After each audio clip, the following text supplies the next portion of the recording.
Genius, welcome back to my channel. So genius, आज से हम डिस्कस करने जा रहे हैं सीए फाइनल का इंड एएस 102। इसके करेंगे अपन illustration. So starting with the illustration number 1। ABC limited granted to its employ share options with a fair value of ₹5 lakh. क्या बात है, सीधा का सीधा आपको फेयर वैल्यू दे रखा है 5 लाख रुपए। ठीक है, वैसे आपको एम्प्लॉय का फेयर वैल्यू निकालना पड़ता था, फिर नंबर ऑफ एम्प्लॉय से इंटू करना पड़ता था, तो सीधा का सीधा आपको फेयर वैल्यू गिवन है। ठीक है, on 1 April 2010 if they remain in the organization up to 31st March 2030। इसका मतलब बोल रहे हैं कि अगर 1 अप्रैल 2010 से लेके 31 मार्च 2013 तक अगर वो ऑर्गेनाइजेशन में रुकते हैं तभी उन्हें ये ऑप्शन मिलेगा। ये बिल्कुल अपना वही है जैसे मैंने आपको पढ़ाया था सीए इंटरमीडिएट में ईसॉप वाला चैप्टर। ठीक है, वही है। एम्प्लॉयज को ऑप्शन दे रहे हैं, कब देंगे? जब ये हमारे यहाँ कम से कम 3 साल काम करेंगे, और 3 साल हमारा क्या हो जाएगा? फिर 3 साल हो जाएगा हमारा वेस्टिंग पीरियड। ओके, आगे देखते हैं। The exercise price if the share option is nil. Exercise price nil है, यानी कि एक तरीके से फ्री के शेयर है, उनसे हम कुछ भी चार्ज नहीं कर रहे हैं। On 31st March 2011 ABC Limited expects only 91% of the employees to remain in the employment। यानी कि पहला पीरियड की बात कर रहे हैं। कौन सा पीरियड है? पहला वाला, 1 अप्रैल 2010 से लेके 31 मार्च 2011। ठीक है, तो ईयर एंड पे ही अपन कैलकुलेशन करते हैं, यानी कि 31 मार्च 2011 को हम कैलकुलेशन करेंगे। वहां पर हम देखते हैं ना कि कितने एम्प्लॉयज रह पाएंगे, तो उस दिन अपन को लग रहा है कि सिर्फ और सिर्फ 91% ही रह पाएंगे। यानी कि जो अपन कैलकुलेशन करेंगे, सिंपल अगर मैं बताऊं तो 5 लाख का जो फेयर वैल्यू है वो सिर्फ और सिर्फ 91% एम्प्लॉयज पर कैलकुलेट होगा। ठीक है, देखो यहाँ पर नंबर ऑफ एम्प्लॉयज नहीं दे रखे। ठीक है, तो पूरा हमारा फॉर्मूला तो नहीं लग पाएगा, लेकिन हमें सीधा सीधा वैल्यू दे रखी है, तो हम उसी पर ही 91% कैलकुलेट कर लेंगे। वैसे हम क्या करते थे, टोटल नंबर ऑफ एम्प्लॉयज देखते थे, उसमें से 91% एम्प्लॉयज निकालते थे कि नंबर ऑफ एम्प्लॉयज कितने हुए। पर यहाँ पर कोई जरूरत भी नहीं है क्योंकि सीधा वैल्यू गिवन है, तो उसी पर अपन 91% लगा देंगे। अभी आपको थोड़ा बहुत समझ में आ रहा होगा। अगर पूरा क्लैरिटी नहीं आ रहा है तो बिल्कुल भी घबराओ नहीं, जब अपन क्वेश्चन सॉल्व करेंगे तब आपको और ज्यादा कॉन्सेप्चुअल क्लैरिटी आ जाएगा। ठीक है, अभी हम आगे बढ़ते हैं। हम 31 मार्च 2012 की बात कर रहे हैं, यानी कि पीरियड 2। पीरियड 2 कब से होगा? 1 अप्रैल 2011 से लेकर 31 मार्च 2012 तक। तो अब हम 31 मार्च 2011 को जब कैलकुलेशन कर रहे हैं तब हमें क्या पता चला? कंपनी एक्सपेक्ट्स ओनली 89%, और कम हो गया। अब हमें लग रहा है सिर्फ और सिर्फ 89% ही ऐसे एम्प्लॉयज हैं जो 3 साल तक काम कर पाएंगे। तो यानी कि जब हम सेकेंड ईयर में सेकेंड पीरियड में कैलकुलेशन करेंगे वो किससे करेंगे? 89% से। ठीक है, however only 82% of the employees remain in the organization at the end of the 31st March 2013। यानी कि ये अब बात हो गई हमारे पीरियड नंबर 3, दैट इज 1 अप्रैल 2012 से लेकर 31 मार्च 2013 तक। अब वो बोल रहे हैं जब फाइनली वेस्टिंग पीरियड खत्म होता है, जब शेयर्स बांटने की बारी आती है, तब देखा तो सिर्फ और सिर्फ कितने रह गए? 82%। यानी कि अब जो कैलकुलेशन होगा वो 82% पे होगा। And all of them exercise their option, यानी कि एट द एंड जितने रहे 82% वो पूरे के पूरे लोगों ने एक्सरसाइज कर लिया। अगर वो एक्सरसाइज नहीं करते तो बताओ हम क्या करते?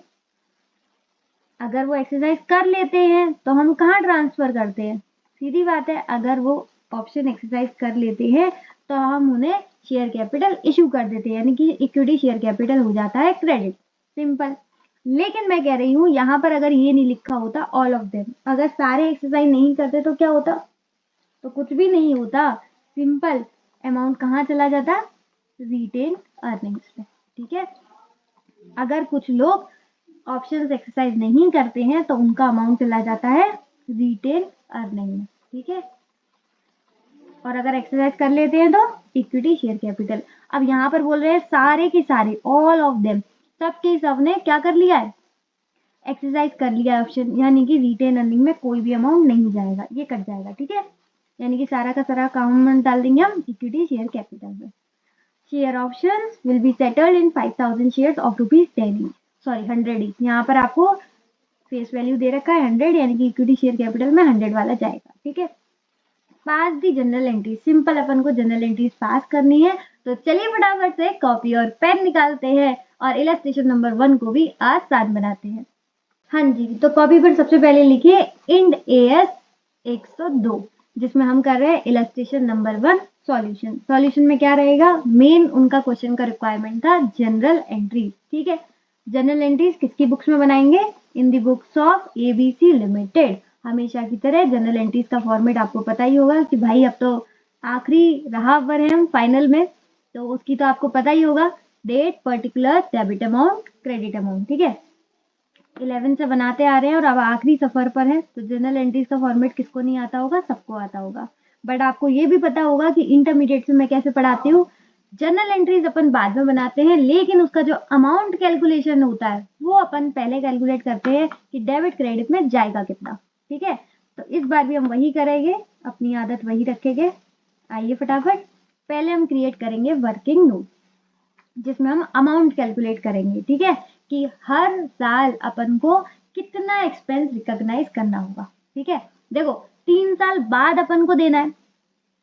ठीक है, ऑप्शन तो अपन को 3 साल बाद देना है, लेकिन वो जो 3 साल का वेस्टिंग पीरियड है उसमें तो अपन को एक्सपेंस को क्या करना होगा, बाइफरकेट करना होगा कि हर साल कितना एक्सपेंस रिकॉग्नाइज होगा। ये तो पता है ना आपको, सबने पढ़ा होगा, हर साल कितना एक्सपेंस रिकॉग्नाइज होगा। तो उसके लिए अपन क्या करेंगे, एक working note, computation of expense recognise each year, हर साल कितना एक्सपेंस रिकॉग्नाइज होगा। उसके लिए ये फॉर्मूला सबसे बढ़िया जो हर क्वेश्चन सॉल्व कर देता है। क्या है ये formula, number of employees expected to fulfil the condition at each year, हर साल कितना एक्सपेक्टेशन है कि पीपल रहेंगे, एम्प्लॉयज रहेंगे, into number of options per employ, यानी कि एक एम्प्लॉय के कितने, एक एम्प्लॉय के पास कितना ऑप्शन है। Last, fair value of option at grant date. ठीक है, तो यहाँ पर क्वेश्चन हमारा किस तरीके का, उसमें ये चीज आपको ऑलरेडी दे रखी है, ये चीज आपको ऑलरेडी दे रखा है कितना, 5 लाख रुपए, ये चीज आपको ऑलरेडी दे रखा है 5 लाख। ठीक है, और इसको अपन क्या करते थे, टोटल वेस्टिंग पीरियड, यानी कि जो टोटल वेस्टिंग पीरियड हमारे केस में कितना है 3 साल, उससे हम डिवाइड कर देते थे ताकि हम हर साल का कैलकुलेट कर सकें, और इनटू कर लेते थे वेस्टिंग पीरियड टिल डेट, यानी कि अब तक कितना होना चाहिए एक्सपेंस रिकॉग्नाइज। ठीक है, और इसमें से अपन माइनस कर देते थे अगर हमने ऑलरेडी कुछ रिकॉग्नाइज करा है तो। ठीक, तो अब इस क्वेश्चन को देखो, इस फॉर्मूले में डालते हैं। कैसे करेंगे, सबसे पहले हमारा पीरियड 1 जो कि है 1 अप्रैल 2010 से लेके 31 मार्च 2011, उसमें क्या करेंगे, ये अपन को पूरा वैल्यू दे रखा है, देखो ये अपन को पूरा दे रखा है कितना, 5 लाख, कितना दे रखा है 5 लाख।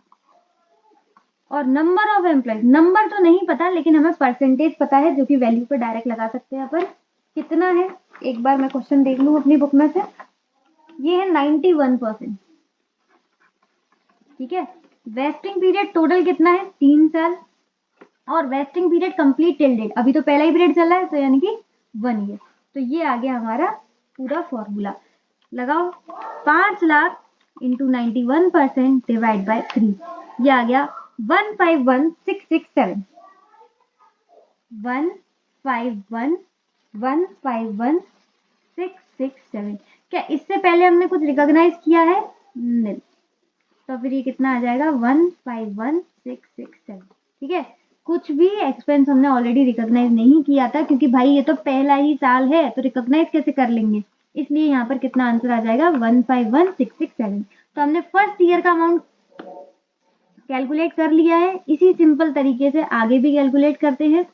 अब आ जाएगा हमारा सेकंड पीरियड 1 अप्रैल 2011 से लेकर 31 मार्च 2012, यहाँ पर भी हम वही लगाएंगे, ये हमें अमाउंट पहले से गिवन है 5 लाख, और सेकेंड ईयर की बात करें तो हमें अब लग रहा है कि सिर्फ और सिर्फ कितने रह जाएंगे 89%। ठीक है, और ये पूरा का पूरा एक्सपेंस कितने सालों में बांटना है, 3 सालों में। लेकिन अब यहाँ पर ध्यान रखना कि अब हमें 2 साल कंप्लीट हो गए हैं, अब हमें 2 साल कंप्लीट हो गए हैं, तो अब ये अपन क्या कैलकुलेट कर रहे हैं, ये कैलकुलेट कर रहे हैं पूरे 2 साल का एक्सपेंस। ध्यान से सुनना, क्या कैलकुलेट कर रहे हैं, पूरे 2 साल का एक्सपेंस।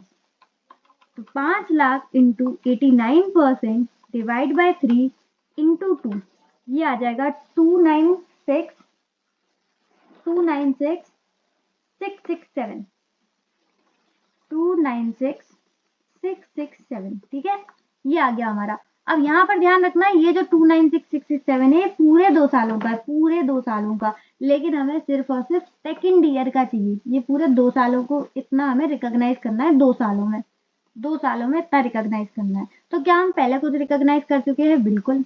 कितना?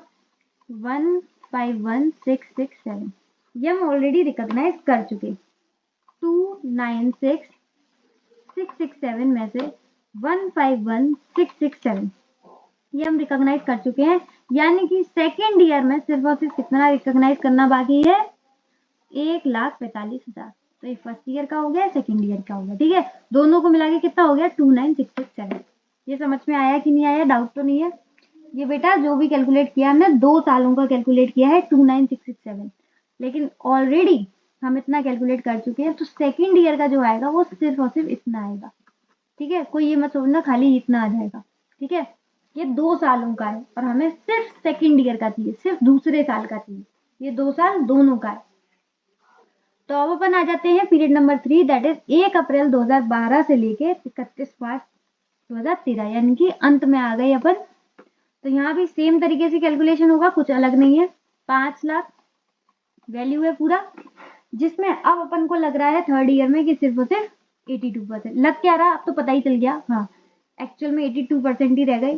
तो उनका खर्चा टोटल 3 सालों में बांट देंगे, तो 3 साल का खर्चा आ गया, क्योंकि एट द एंड लोग कितने रह गए? 82%। एट द एंड लोग कितने रह गए? सिर्फ और सिर्फ 82%। तो तीनों साल का खर्चा टोटल इतना है बस, 5 लाख इंटू 82%, यानी कि 4,10,000, क्योंकि डिवाइड बाय 3 इंटू 3 करेंगे सेम आ जाएगा। डिवाइड बाय 3 इंटू 3, ये आ गया 4,10,000। अगेन ध्यान से सुनो, ये जो 4,10,000 है ये पूरे 3 सालों का है। कितने बोलो? पूरे 3 सालों का।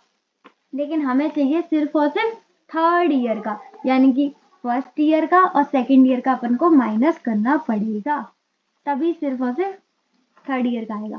तो पहले अपन माइनस करेंगे फर्स्ट ईयर का 151,667, फिर माइनस करेंगे अपन 1,45,000, ये फर्स्ट ईयर का हो गया, ये सेकेंड ईयर का हो गया, और ये टोटल 3 इयर्स का है। तो यहाँ से अपन का थर्ड ईयर का आ जाएगा, ठीक है। तो 4,10,000 में से सबसे पहले माइनस करो 151,667, माइनस करेंगे 1,45,000, ये आ गया 11,13,33, 11,13,33, ठीक है। तो ये आ गया हमारा थर्ड ईयर का एक्सपेंस रिकॉग्नाइज होने को। उम्मीद है आपको प्योर कंसेप्चुअल क्लैरिटी से समझ में आया होगा कि किस तरीके से हमने अमाउंट कैलकुलेट किया है। बस आपको आखिरी में ध्यान रखना है कि लास्ट में हमें सिर्फ और सिर्फ हमारे पास रह गए थे 82%, और टोटल खर्चा हमारा 5 लाख के अकॉर्डिंग 82% के पता चल गया। तो 3 साल में हमने डिवाइड कर दिया और इंटू 3, यानी कि ये टोटल जो खर्चा आया है वो 3 सालों का आया है, ठीक है। तो पुराना वाला जरूर माइनस करना, तब आपको एक्चुअल रेस्पेक्टिव ईयर का एक्सपेंस रिकॉग्नाइज पता चलेगा।